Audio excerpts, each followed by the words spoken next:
Fat Los කරන මගේ ක්ලයන්ට්ස්ලට මම ෆලෝ කරන්න කියන ටිප්ස් 7ක්. නම්බර් 1. ඔයාගේ මීල්ස් වලට පුළුවන් තරම් ප්‍රෝටීන්ස් and vegetables ඇඩ් කරගන්න බලන්න ඕනේ. නම්බර් 2.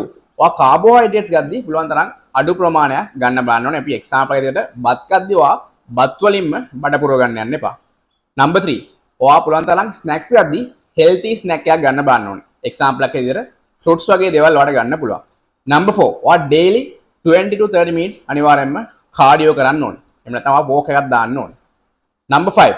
ඔයා සතියේ දවස් 3ක් 4ක් පුළුවන් තරම් weight training කරන්න බලන්න ඕනේ.